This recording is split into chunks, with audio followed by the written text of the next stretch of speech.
Chaque fois, on va expliquer comment est-ce que ça va formuler. Ça va formuler progressivement. Éviter si achat ya billet. N'est ça la salle. Et ça, la mouvement est là, tissu quand on fait un concert, on a une configuration, par exemple, il y a 15 000, il y a 20 000. Non. C'est-à-dire, on va formuler la salle progressivement. Ce qui Maasai et tout belli. Il y a quelques jours passés, on a eu une polémique. Non. Viens à biso vangantama, après si fait rigola. Producteur na ye, boye. D'abord, il faudrait savoir que Bapé c'est un producteur tel Roso Kabola des petits pains, Yozua, Yopé Komito, Nozua Lia, non? Producteur, mon entrepreneur, mon commerçant, Balimosa a perte, Balimosa a faillite.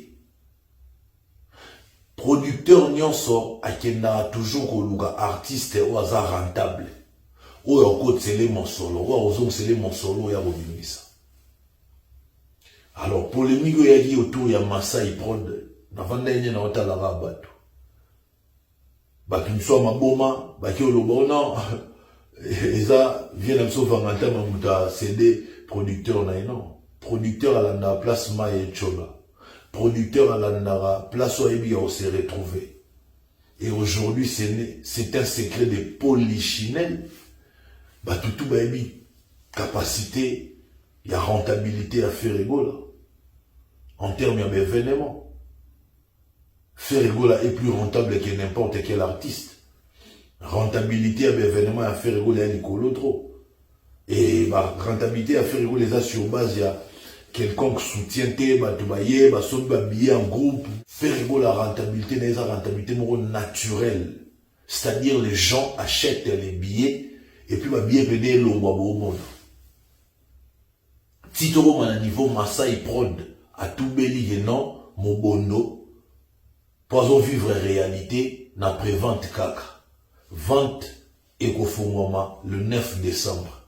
Mais déjà na prévente. C'est-à-dire, Maasai Prod à l'Eli. À mon niveau, bagolo, somba, babillet. Donc pour moi, je ne viendrai pas vers vous pour vous dire, on va jouer double accord Hotel Arena, triple accord Hotel Arena, non. Non. On continue, oui, ça nous a somba, babillet. Deuxième date, il y a naturellement, force à monter. Et surtout, biso, to seni aide na gouvernement, à sommer la biso, billet à Bercy. Il y a ex-Bercy, actuel accord Arena. To seni na gouvernement, sommer la biso, billet. Boulot, s'assumer, somba, billet, momoko. Si ces danseuses n'étaient pas payées depuis quelques mois, mais pour un moment où il y a Obima, Kakatango, Ferregola a annoncé prochain concert na Accor Arena le samedi 4 avril 2026. Mbalamoro ba danseuse babimi. Bozomo nate keza quelque chose déjà préparé.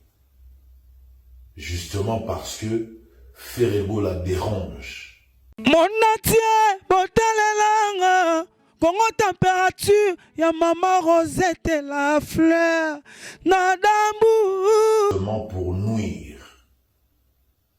La Ferrego là, pour ternir son image, pour nous détruire Ferrego là. Vous pouvez vous imaginer, si ces danseuses n'étaient pas payées depuis quelques mois, mais pour un moment où il y a Obima, Kakatango, Ferregola a annoncé prochain concert na Accor Arena le samedi 4 avril 2026. Mbalamoro ba danseuse babimi. Bozomon a quelque chose déjà préparé. Justement parce que Ferrego la dérange. Parce que Ferrego la azocha bango mal à l'aise. Celui Ferrego la vandi calme babi malwa baba grand. Maintenant où Ferrego la annonce à la date nae bako malwa baba miki ba petit et ba bien. Donc grandeur na bango eza justement celui Ferrego la vandi ota la bango. So Ferrego la télémi pour che événement nae bako malwa ba petit do bako mi bana. Il y a un moni chaque fois va concentrer à comment est-ce qu'ils peuvent faire pour n'en reternir qu'au détruire l'image de Ferrego là, et cela par tout le moyen. Réfléchissons, chers amis. Ferrego là est un artiste. Il n'est pas producteur de son propre concert.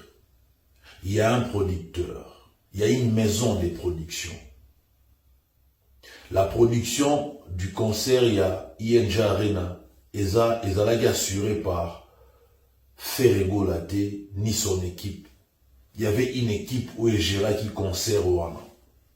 Je me rappelle même, il y a des gens qui sont se plaignant qui que non, voilà, bah billet mon n'en a pas si. Là je parle de proches et artistes. Bah se plaignant qui que bah billet mon n'en a pas si na ING Arena. Bah ça lui obligé à osomba bah billet. Parce que la pesagi bango moyen au côté na ING Arena te, bazali obligé ba somba ba billet. Si les proches de l'artiste bazali obligé ba somba ba billet pour participer dans concert et artiste na bango na ING Arena. Comprenez par là que nani alagi na dernier mot na concert wana ya ING Arena, c'était pas Ferré. C'était pas Ferrego là. Mais comment expliquer lorsque les danseuses vont réclamer non-paiement dans bango, au lieu de réclamer yango pas mutu oyo a solo la gina bango ou soit soya signé gina bango ou bien a benga gi bango a recruter gi bango, rien bango ba linga ba s'en prendre na Ferrego là. C'est vrai, la situation a été calmée, mais c'est justement non linga na réfléchir pour na tout réfléchir ensemble pour to yeba. Comment est-ce que ces gens font pour combattre Ferrego là? Ils s'appuient sur tous les éléments où Baro s'appuyer dans justement pour en détruire Ferrego là. Mais est-ce qu'il faut réfléchir? Lorsque les sujets vont dans le Bélango, on a lagi dans l'avion. Ernakomi, j'avais privilégié d'abord annonce ya date na biso ya concert na biso na accord Arena, et maintenant il y a un zongeli sur le sujet oyo. Justement pour Nathalie Sabino que tant on a l'obagé Ferrego là na bakomba, tant on a l'obagé Ferrego là donc lui so ba bundisi était ba ora bien té, ezara victimisation té, ezara pe kolela té, ezara to dénoncer et puis non il en a même nos preuves parce que moi je me sers toujours de ce genre d'éléments, ezara la preuve pour mon monde ba combat ya Ferrego là débat tout baza ko accentuer ngo ba préparer ngo, donc tout ce qui arrive à Ferrego en termes de combat, il a déjà prémédité, préparé. Depuis. Mais pourquoi ils les font? Ils les font justement parce que les savoir-faire de Ferrego la dérangent. Les succès de Ferrego la dérangent. Bango atabache ba obeta na lola. Sauf Ferrego la chega qui na obeta na nga place boy. Ça dit tout ba remis concentrer place au Ferrego la obeta. Batouana bakoma même na niveau ya obosa na ke bango ba obeta na lola. Donc ça dit jour ba lo ba Ferrego la obeta concert mo boy na enfer. Na bateau ba tchè concert na bango na lola, ba koma mal à l'aise, ba za obligé ba concentrer concert au Ferrego la tchè na enfer. Donc bango ato pesi bango lola. Mais tant que ba tchè muto Ferrego la na CT, baza lo wa ba mo na wa baza heureux té baza bien té. Ce sont des gens qui rêvent qu'il faut battre Moutou à Ferrego là na C parce que ba okazo dire que sauf Ferrego là Moutou ne ko na C ne bango ba omisko na succès absolu quoi. Donc ça veut dire succès na bango komi incontestable. Mais faut ba maye ba ye Ferrego là moi na Nzambe. maman soit ça là ensemble déjà bon ça on a pas plan là. Donc c'est si qu'a fait rigolo au bêta et ça bango passe. Donc bango roti la vie à faire rigolo la tranquillité, faut toujours ma combat. Vous avez vu ce qui se passe dans les réseaux sur la toile? Donc les gens s'attaquent, détracteurs s'attaquent à faire rigolo comme si faire rigolo dans un producteur et à son propre concert, comme si faire rigolo à Moutou, à engager danseuse non. Il y a une équipe où sont là, il y a une production, c'est à la production, il y a Afuta Bango. Pourquoi vous voulez mêler Ferregola dans Maramboa la Nyos? Danseuse wana, faut pas qu'il y ait des sur la faille one way. Ce qui faille one way, abandon boye la bateau. Accès na salle, même si vous approchez artiste, obligé que bateau, mais soit sombre habillé. À combien plus forte raison qu'on fout à ma danseuse? Parce que bon, une production. Donc ici, j'aimerais simplement vous dire que l'artiste est nié pour rien. Artiste était Moutou, azango géré bateau nyon sur la prestaki. Pour un concert, il y a ING Arena. Pour un prestateur, les arabes, danseurs, danseuses, c'est-à-dire tout ce qui va avec bateau, ça la lumière, son, qu'on installer podium, tout ça. Qu'on lande la sac, ce sont des prestataires. Est-ce que production foutaï bango ou pas? Sûrement va foutamaki. Mais pourquoi ma danseuse va foutamité? Faut tout na faïwan, oui, faut tout na production. Ne venez pas poser la question à Ferregola parce que c'est pas Ferregola qui est censé payer bateau dans son prestaki. Ferregola a son propre groupe Ferregola.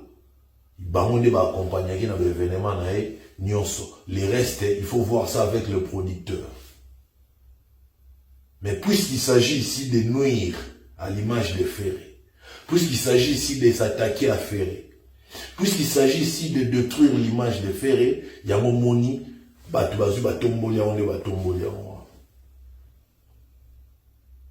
donc ici, j'aimerais simplement dire à l'opinion que Ferregola n'y était pour rien et nié pour rien. Dans le paiement, il y a pas danseuse. Il faut voir ça avec la production. C'est ce que vous devez faire. Ce qui est important à retenir, il y a moi. Chers amis, dans Côte Sigo, dans Italie, prévente, il y a accord Hôtel Arena.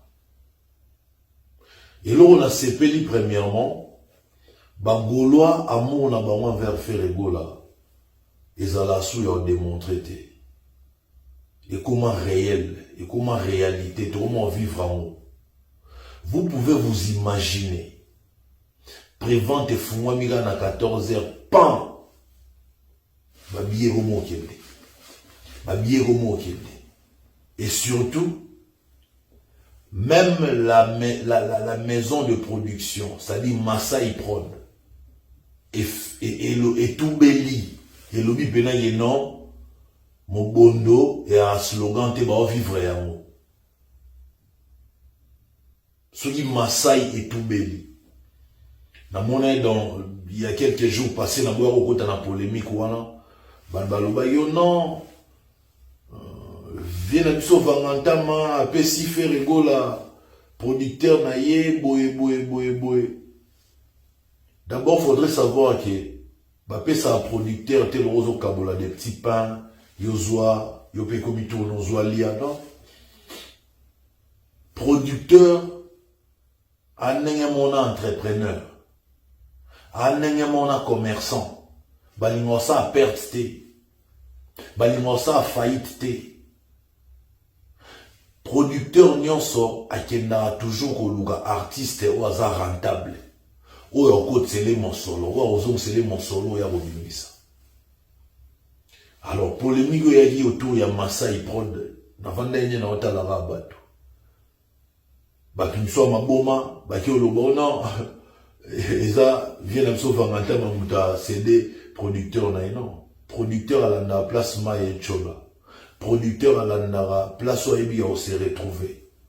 Et aujourd'hui, c'est un secret de polichinelle. Bah, tout baby, capacité, il y a rentabilité à Ferrego là. En termes d'événements. Ferrego là est plus rentable que n'importe quel artiste. Rentabilité à l'événement à Ferrego là, Nicolo trop. Et bah, rentabilité à Ferrego les a sur base, il y a quelconque soutien, billet en groupe. Ferrego la rentabilité, n'est pas rentabilité naturelle. C'est-à-dire les gens achètent les billets et puis les billets peuvent l'eau au monde. Titoro à niveau Masai Prod à tout beli et non, Mobondo, poison vivre réalité, na prévente kaka. Vente et le 9 décembre.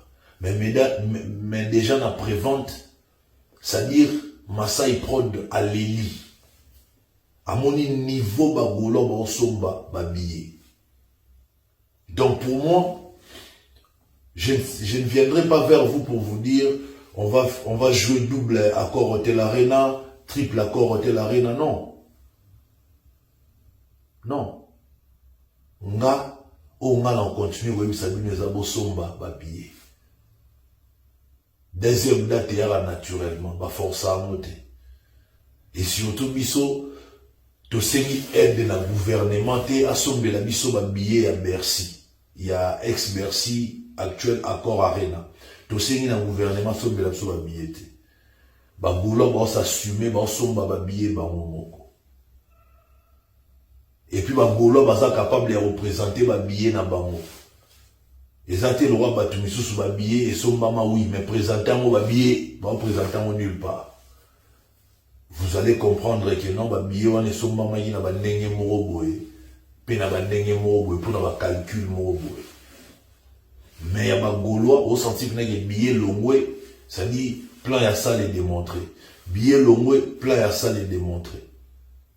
Ici, nous n'allons pas céder dans la spéculation. Bas spéculateur nyonso bo continuer musala bino bo continuer au bo mesana rosala, c'est-à-dire que bundisa Ferrego là ko luga reternir image na ye ba projet nyonso Ferrego la bino faut bo détruire yango bo bunda non de bo bunda mais bo longa te parce que ceux déjà nzamba tshelo bo na ye ata ou matia tokiti loko et échanger zate. La différence entre les autres, Ferrego la salle a succès moro naturel et à succès à forcing. Ferrego ne force rien. Il mérite là où il est. Il mérite voir plus que ça. Mais, normal, sans forcing, sans se précipiter. Parce qu'il ne faudrait pas confondre la vitesse et la précipitation. Batumisu bawa salwa bawa qui na vitesse, nous avons des précipitations. Les vitesse, les arrêts baza na précipitation. Mais Ferrego là n'est pas dans la précipitation. Il y a ça dans la vitesse normale, juste. La vitesse requise. Donc, si aujourd'hui, il faut tout analyser la situation depuis annonce, il y a accord Arena et pas Ferrego là.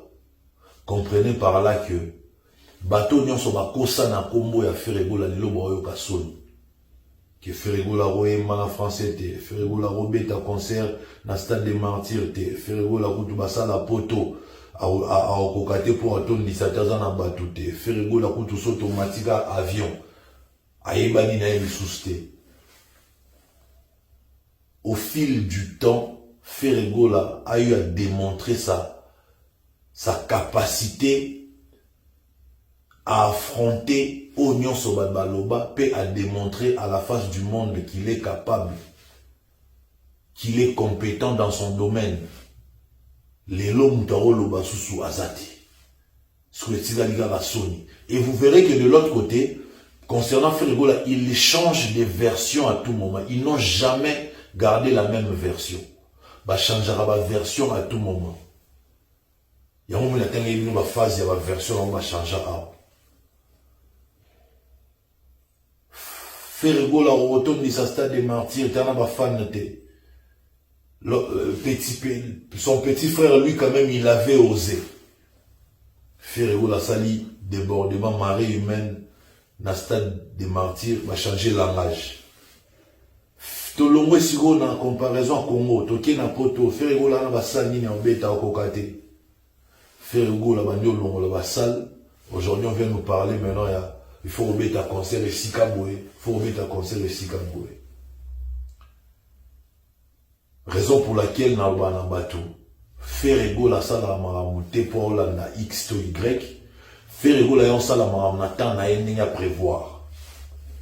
Donc, si vous avez un accord Arena, il avait déjà prévu ça, il y a un accord Arena en 2026. Il y a quelque part, dans le coin de mon cerveau. C'était déjà préparé, parce qu'il y a ça, la mambo à préparer. Et au moment où je vous parle, quelque part, dans le coin de mon cerveau, dans le coin de mon déjà programme, il y a Paris La Défense Arena, et ça déjà. Quelque part, dans le coin des sous, il y a mon programme, il y a Parc de Prince, Parc de Prince, pardon, Stade de France, et ça déjà. Mais lui, il a annoncé la date belée dans le monde, il a annoncé après mon c'est sa façon de faire, c'est sa philosophie, et ça idéologie. Moutouma Otaroya, a l'ouga changé, dengue ya linga rosala. Donc il y a un moment où faire parce que c'est un vrai de vrai. Nenya Zalara. N'est pas la vie privée, n'est pas la vie publique. Donc, ça dit, il est vrai en tout. Donc, aujourd'hui, il faut que faire égola, à démontrer biso grandeur nae chaque jour. À démontrer biso grandeur nae. Donc, on peut tout dire, faire égola les lois au top.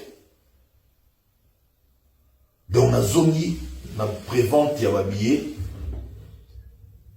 babillé ezo kende comme des petits pains. Batuma somba babillé.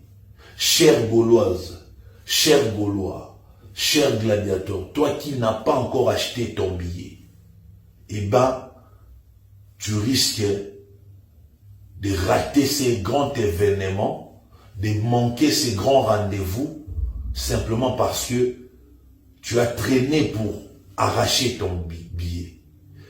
Tu as pris plus de temps pour prendre ton billet. Cher ami, prends ton billet rapidement. Parce que bientôt la salle va afficher sold out et rien ne confirme que l'artiste a l'intention de prendre la deuxième date. Parce que il faut d'abord que la billet à première date, pour deuxième date, et mais celui artiste a décidé, non a décidé, parce que là je vois sur la toile, double accord Arena, triple accord Arena, mais l'artiste ne s'est pas encore prononcé. Puisque l'artiste ne s'est pas encore prononcé, où est là dans l'omba, on voit déjà billet na yo.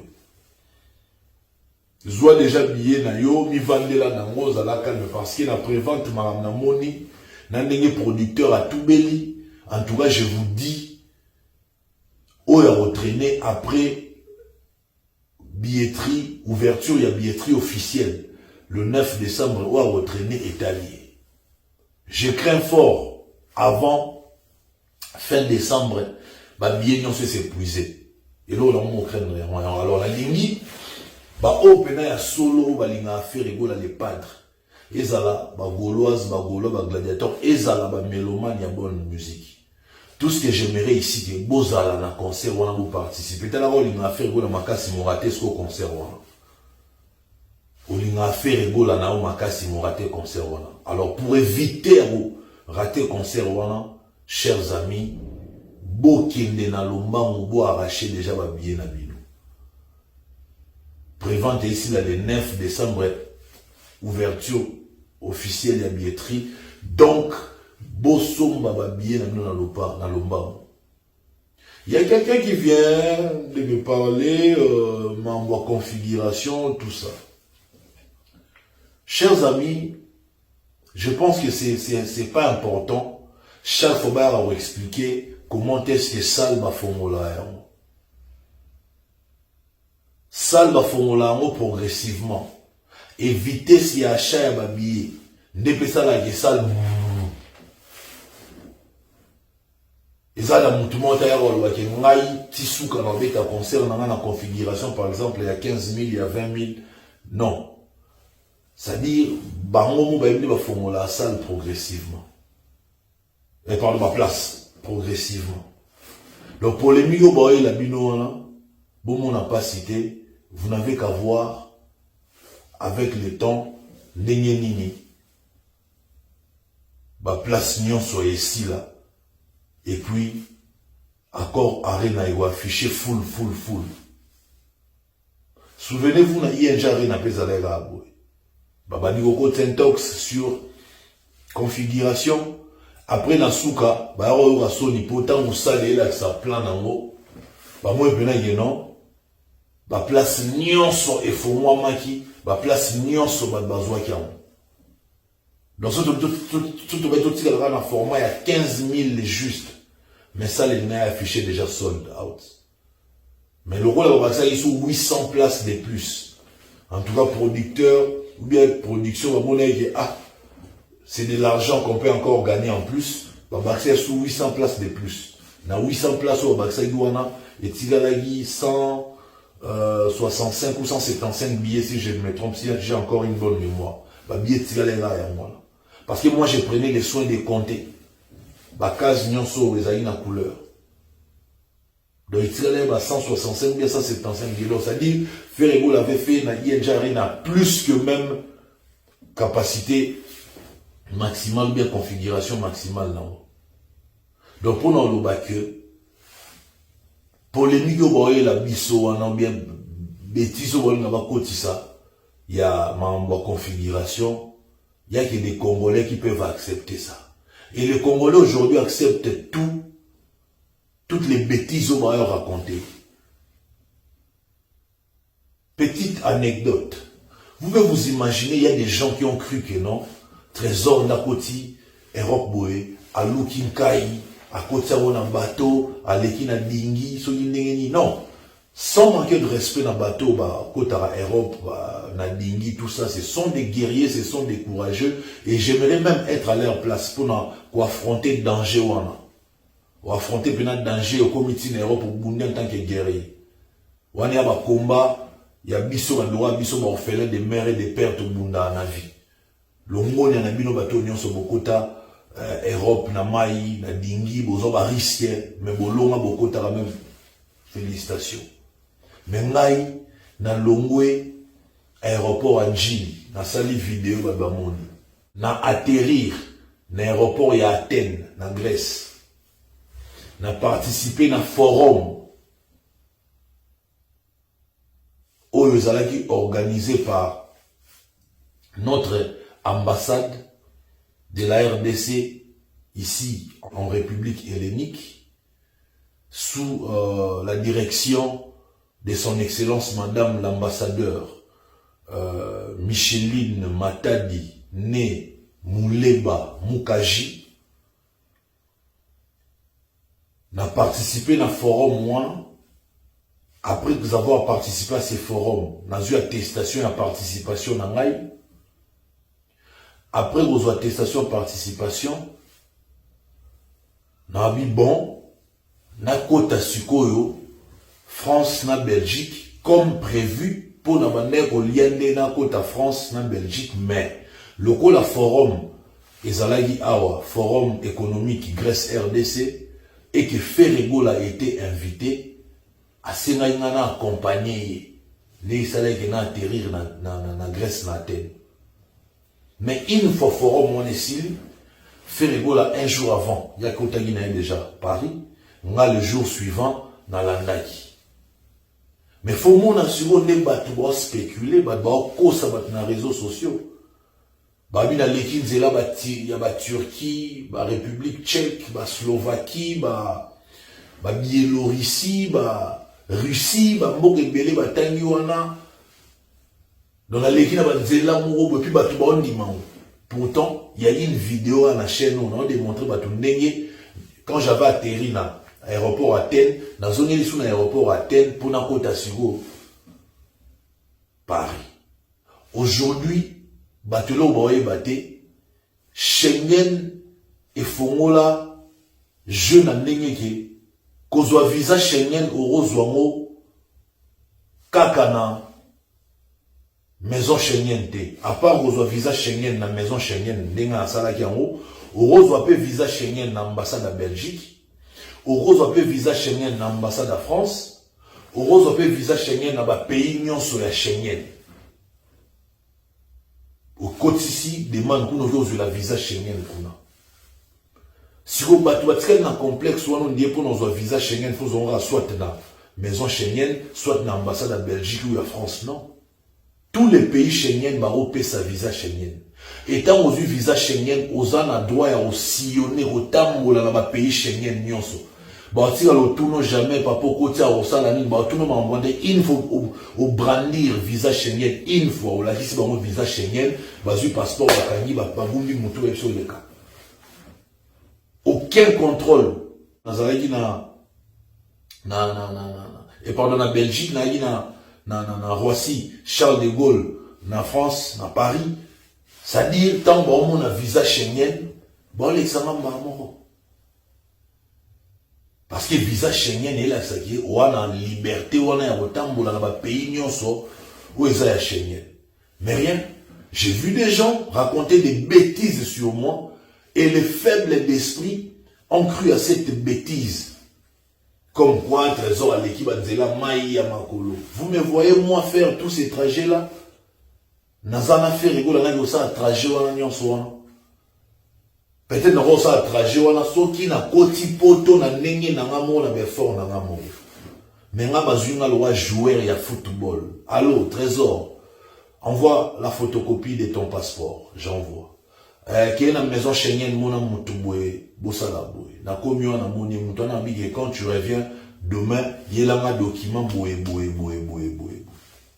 Ba document on se zalaki déjà. Lobby na yé na ba document déjà bien conforme et légalisé na pesi. Vas-y ba benga yo na kinanga. 10 jours après ba bengi ngai visé limi. Bon. Na zui visa Schengen. Ah, aux visa Schengen. À l'oprise, na zui visa Schengen. Ah, aux visa Schengen kitoko. Mais avant que à Paris, faut que tu na Athènes na Grèce. Na Athènes na Grèce. Ah bien, forum Morizakuna, forum économique Grèce RDC. Bah ben a participé. J'aimerais qu'il ou accompagner ngana assistant Godefroy Mbembe. Na accompagné. Alors dites-moi, chers amis. L'isolo na bete bino na maambo bomoni na toile oba okosa bino. Vous ne trouvez pas que internet est comme na lukuta moro makasi. Alors si vous avez dit maambo nyonso bomona na internet to mutu mo asala achaki téléphone na to asala vidéo na lobby bondimie eza pasi pe mawa. Combien de fois ba koseli faire gola ke azasu na mukanda na potote. Mais faire gola mo yona osala ba kwenda vutuka ba aller et tout. Aotambola ba mboke belé. Combien de fois, balobi na bino awake, ba bengani faire bola na accord arena, ba boyi dossier na ye, ba boya beta concert. Les mêmes reviennent aujourd'hui pour vous distraire na marambo etali configuration. Mais ce sont les mêmes hier. O baloba ke non, ba boyi dossier ya faire bola na accord arena. Mambo belé toyeba ngo avant, toyeba ya mambo belé bien avant. Mais comme et comment avant le bafos autorisation, il y a haute hiérarchie, c'est-à-dire il y a fait régulation, soit autorisé, t'es golobati. Yemou aïbi quand est-ce qu'il va annoncer la bonne nouvelle na ba gauloise, ba gaulois, ba gladiateur na yé. Yango to ça la preuve il y a silence, to la tiemou a opé ça le go après biso peut te informer bino. Mais ça fait très mal parfois, au yebi vérité mon na mutu moro boy a ko ça ba tu peux ba olanda e ba onimae. Voilà l'importance de la chaîne YouTube parce que à tout moment, je suis en communication avec vous. À tout moment, je peux vous donner des informations. Où est la source? À tout moment, je pose mon téléphone, je m'adresse à vous et vous avez l'information. Donc c'est très important. Chaîne où il faut battre là, il faut dire na ba gauloise, ba gaulois, ba gladiateur, ba mélomane, na bonne musique. Oh non, ba s'abonner à la chaîne. Il faut pas s'abonner massivement parce que c'est ici où je me sens très à l'aise. Vous avez décrié parfois passage na émission ya Migenyema, oh non, Azuta, Olobatroma, on voit l'autre là. Mais c'est ça maintenant, vous comprenez pourquoi il y a une émission. Parce que ce qu'il y a une émission, et que chroniqueur a toutes nos questions, au beau répondre, quelque part, en une image à ma baie, quelque part, il m'a respecté, il était et toujours respecté, bateau, bon, là, n'a binoté, quelque part, il m'a dit, au boudé, dans le plateau, voilà pourquoi je m'efforce à répondre, même contre ma volonté. Dans ça, l'effort à répondre. Mais vous verrez que, après l'émission Migenyema, sur l'émission de Joe Matope, ou l'émission de Blaison Wanga, il y a eu du changement. Parce que, l'émission, nous sommes dans la salle qui pour éviter de frustrer les chroniqueurs. Mais l'émission, je me suis vraiment imposé, que non, il faut tout éviter la question, je ne vais pas en parler. Donc, ça dit, mon équipe, déjà, va solo, déjà, na chroniqueur, qui est, sujet, surtout, on a besoin, on ne parle que de Ferregola.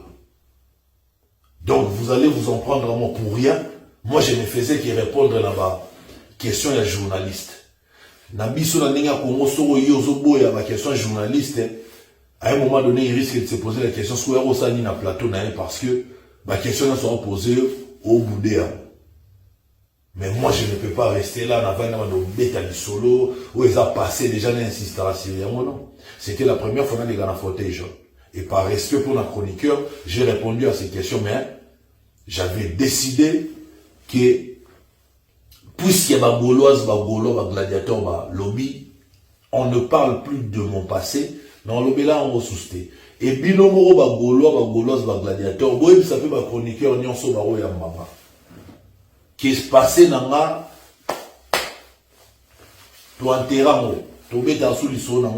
ne parlera que de Ferregola.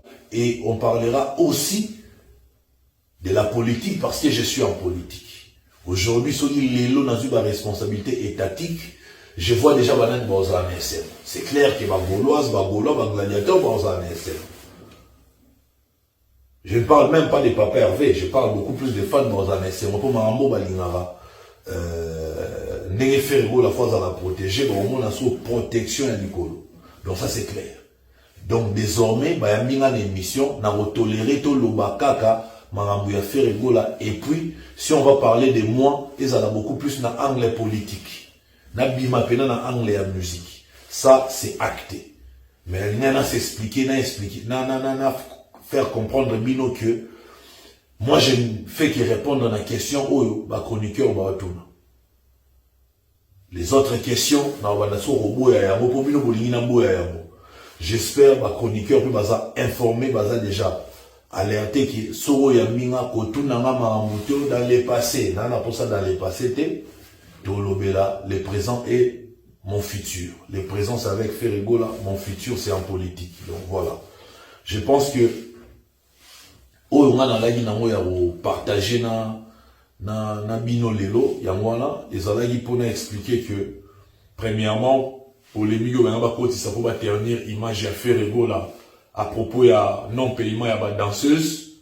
Dans l'ingénieur a expliqué dans le tout. Les danseuses, il faut battre la canne à bango dans la maison de production, ça dit Fai One Way.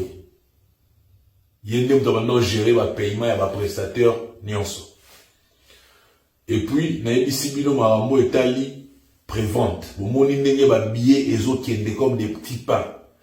Que la maison de production Masai Prod moni pena réalité pe bandimi ba publier pena mobondo po moni pena que non ba longola ba billet pena été comme ba sepeli vente officielle ezo banda le 9 décembre yo aura été billet dans la prévente dans à l'après le 9 décembre to bandi sigo compétition et achat à billets pour na biso resomba ba billet à Paris, pardon, il y a accord Arena, ils ont déjà le rôle la compétition au Bagolo, entre Bango, il y a challenge, moi, à Bagolo. N'a y a son billet, Moutali Bosso. Donc bowela dia bosomba ba billet na bino bozwa yango bo confirmer na ba bien bosomba. Monatie botalelanga Congo température ya mama Rosette la fleur. Nada